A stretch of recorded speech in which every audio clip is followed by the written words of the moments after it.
We're nearly at the end of our time, but our story is far from complete.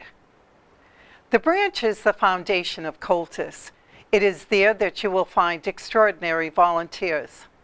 The Sean O'Reilly branch in Albany shared a photo and a story that should resonate with many of our branches. Jack and John were both widowers and dads of two of our Albany Comhaltas band members and organizers, Kathy Sweeney Mason and Kathy Clark. And they were drawn into Comhaltas as a second family. The two of them filmed videos of the band's many sessions, concerts, Kayleys, and Hall of Fame nights. They baked dozens of scones for New Year's Eve concerts to sell and to give away. They never looked like they were working, filling and refilling tea and coffee urns, taking admissions at the door of the Kayleys. Jack, a retired businessman, taught John, a retired mailman, how to keep the books so they could alternate as branch secretary and treasurer, keeping us financially steady and successfully mailing many thousands of newsletters over a period of almost 20 years. They traveled together to North America Comhaltas conventions to see the big world of Comhaltas, and they met people. Jack and John never let us down. May they rest in peace. In Comhaltas, we are surrounded by musicians, dancers, singers, historians, and language teachers, all who share and express the Irish culture. And we may be forgiven for thinking the circle is complete. But there is another group of folks who are essential. They are the business and technology people who support, maintain, and update the infrastructure. Within our own Northeast region, there are some individuals who have served on every level of the Comhaltas organization, and they have made a distinct difference. We celebrate them now. To those who knew and worked with him, they will never forget him. To those who came later, they can only listen to the stories. If we look at Jack solely through the lens of his contributions, we diminish the measure of the man. In the Troy article, Bill McElvoy described him as a world-class man who loves life and the people he meets. Many would agree. Equally at home at a board meeting or a session, Jack Pendergast's contributions to Comhaltas resonate to this day.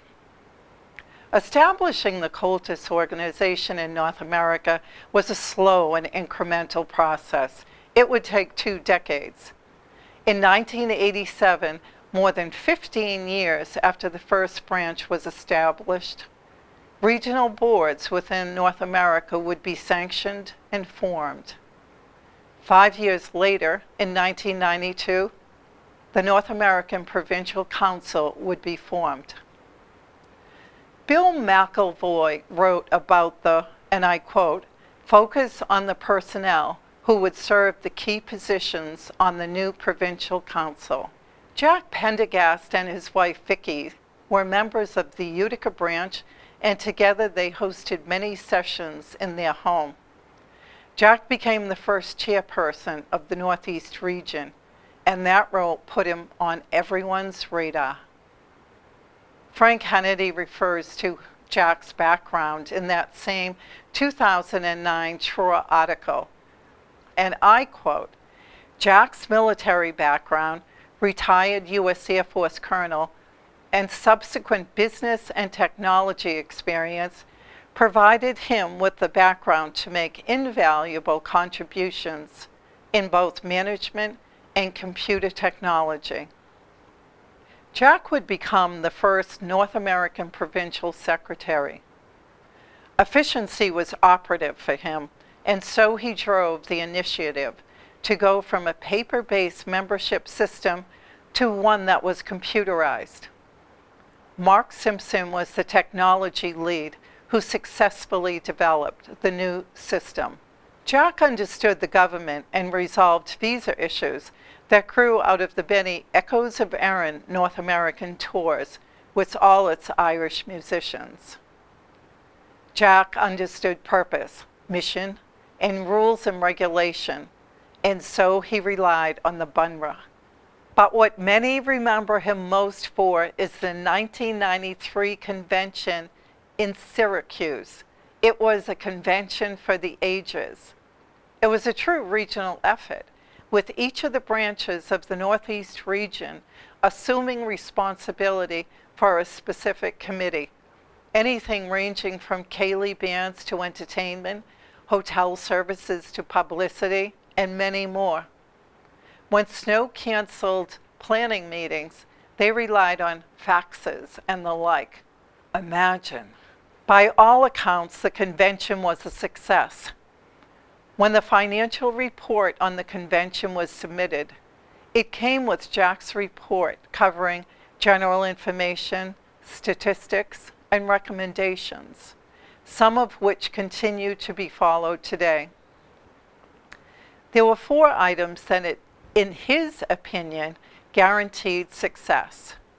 1, have all Ireland workshop leaders, particularly for dance and the popular instruments. 2, have a large and good dance floor. 3, have good ceilidh bands. And 4, have a committee of people who do their jobs. The convention was a financial success. For some people, defining the purpose of one's life can take time, slowly revealing itself over a lifetime. For others, it takes root early and sets a straight path.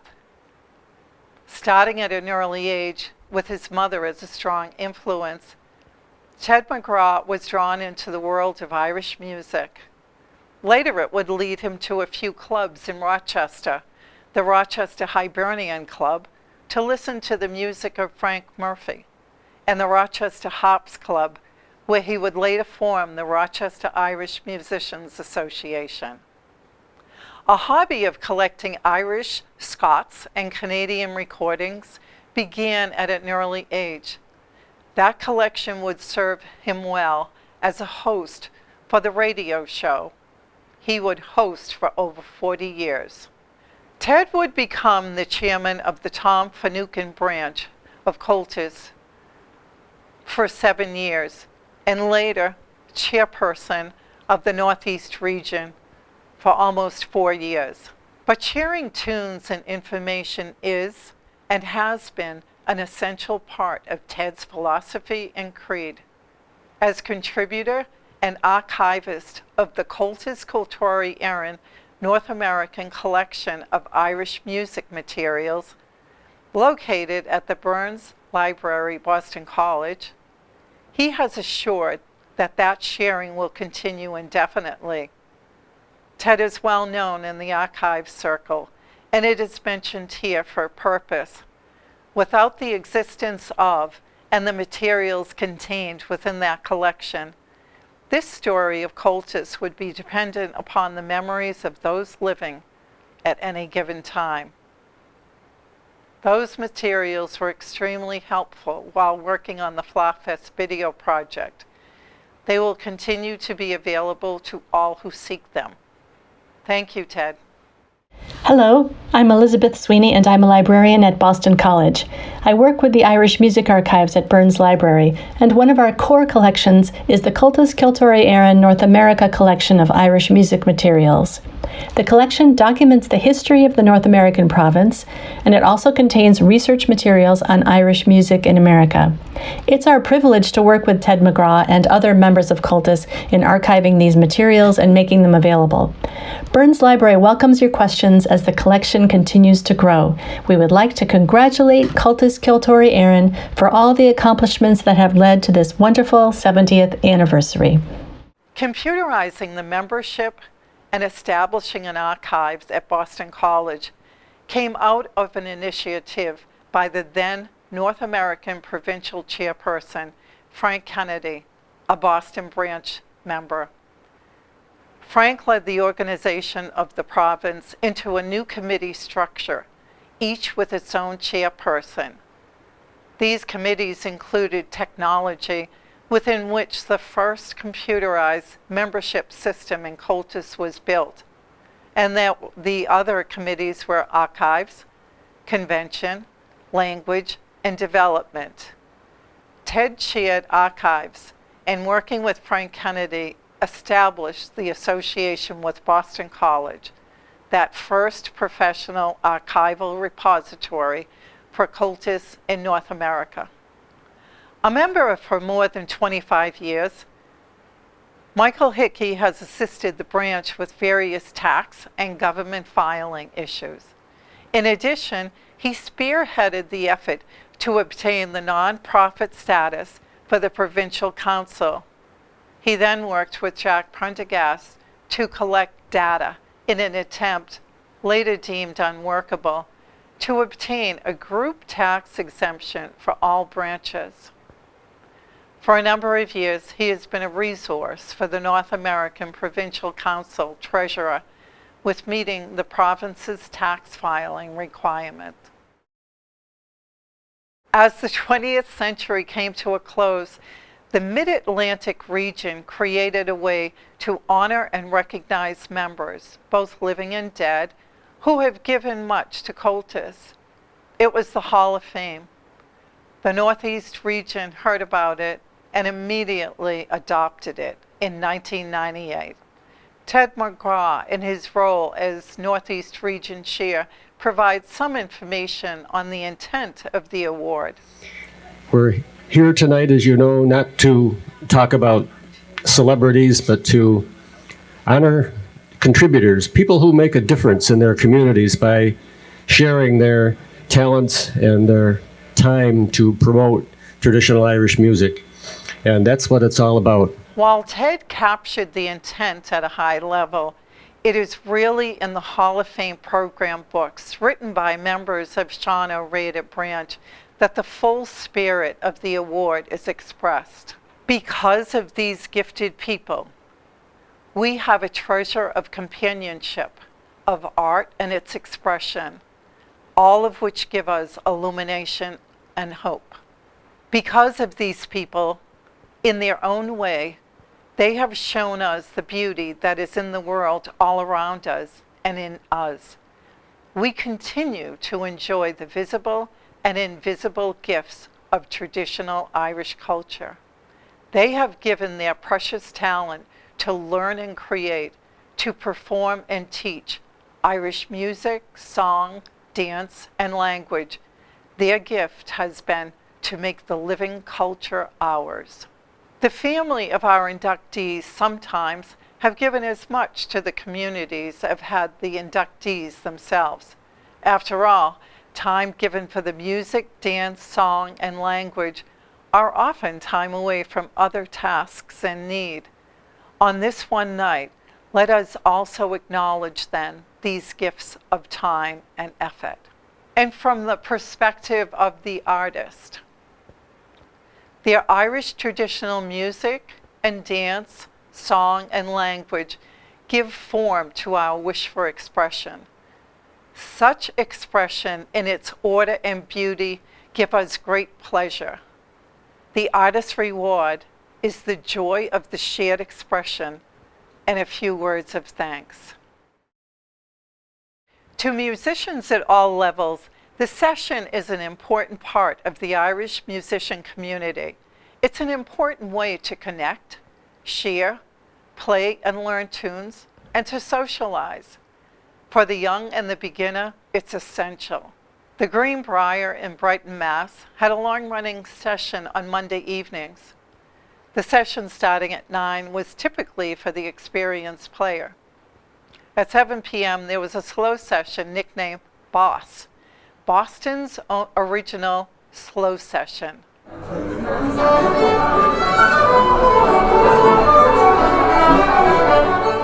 This is the sort of thing we do in Ireland, and wherever the Irish travel, they like to bring the music with them.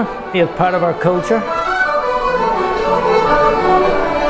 So there's two sessions. There's the early session, which started out with a lot of beginners. It started out with a lot of students from the Comhaltas School, the CCE Boston Music School. They started out slow, kind of learning the music by ear, and over the years they've gotten very skilled. The second session is a more advanced session. We pass the music on to the children, and they take it. I have to say, they take it to another level.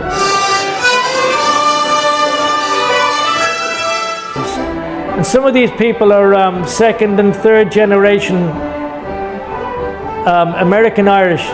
Some of them have never been to Ireland, you know, and they turn into very good musicians. You can hear it yourself right now.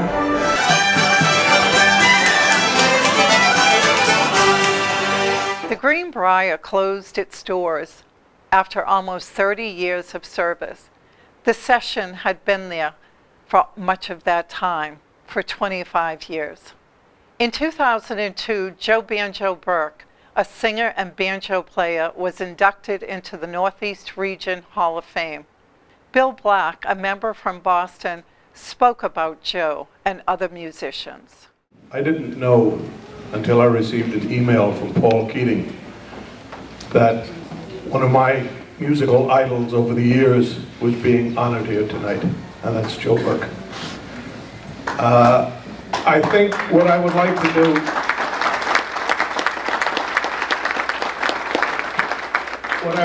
do is thank Joe on behalf of all of the young musicians, and I list myself as a young musician. I wasn't young in years, but I was young to the music.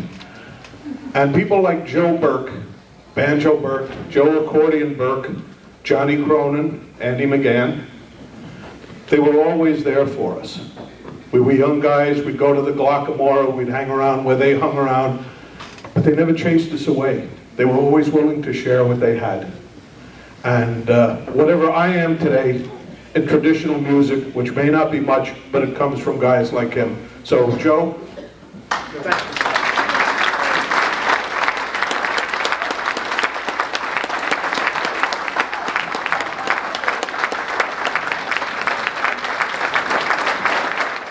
Ted McGraw from Rochester had some definite views on the topic. Just interested in sharing what I have and interested in the music and letting everybody know about it, I guess. Mm-hmm. I remember some of those early sessions too. Even when we started the session at the Harps Club, the Irish Musicians Club, I had a list of people that I called just before those sessions every month to make sure they were coming. Mm-hmm. And I kept track of that and who came and who didn't come for a few months until the thing got going, until I got off the ground. And I always made those sessions welcoming to anybody who wanted to come in and play a tune. We had all kinds of people come in there, and some I heard complaints about they weren't very good or something like that, you know. But I always tried to make people always, no matter who they were, feel very welcome to come in. Mm-hmm. That's one of the features that I was always pushing. Inclusivity, getting people involved. Yeah. Yeah. Sean Reynolds talked to us recently about his father's view.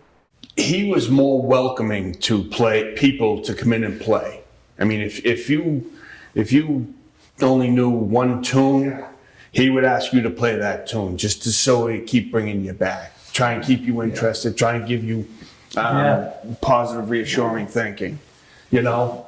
And that's how, you know, learn another one or learn, you know, stay right here and just try and play along but that's what his demeanor was. That's the way he was, you know. Mike Hoke shares his experience and his view. It's very hard to go back to the way that used to be, and you know we try very hard in our branch. I go back to the days of one of the few times I was able to get out to Boston for a session in my early playing days, and I wasn't playing music when I was a kid. I didn't start till I was 21, 22 years old.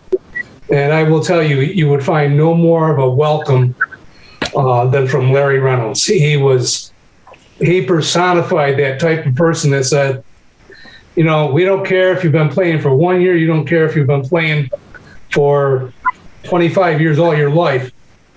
you're new here, you're welcome. Please sit down and join us. And he's done it with me, and I've seen him do it time and time again with other young musicians. And I hope I don't embarrass anybody here, but the current leader of that branch does it the same way.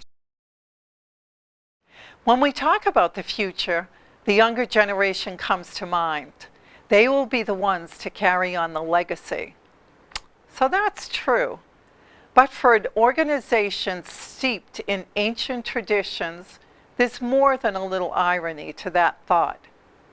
Perhaps there's another perspective, where time is in constant motion with the past, informing and flowing into the present and into the future. A perspective that is intergenerational, a perspective outside of time, with a focus on the culture. What would you say to somebody who says that youth are the future of cultus? Well, I think that youth are definitely the future of cultus because it's our job to carry on the tradition. However, many legends of fiddle playing and just Irish music in general have definitely brought us to where we are now, such as the Michael Colemans and Eddie Burkes of the tradition. And it's also really fun and a real honor to get to continue on the tradition by morphing style and fitting it to what we enjoy and sharing it with others to make a tradition that's bigger and better than we are. Nora, what would you say to somebody who says that the youth are the future of cultus? I would say that many generations of teachers have been helping younger generations to help them learn about the tradition and music and different styles of music as well. And so it's our job to pay forward that transition. So yes, the youth is the future, but we have only been inspired by older generations, and so it is our job to pass it forward to younger generations, like Emily and I have been, by teaching younger students about the tradition of Celtic music.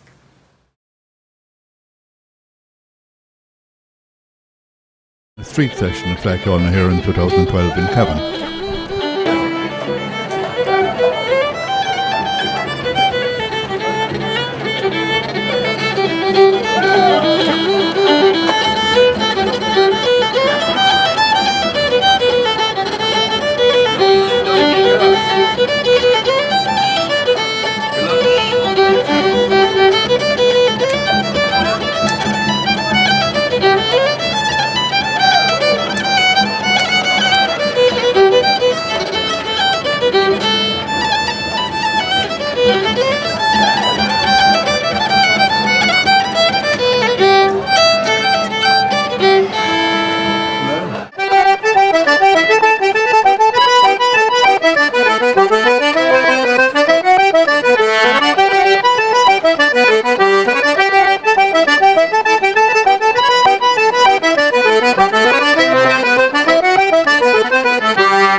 Soon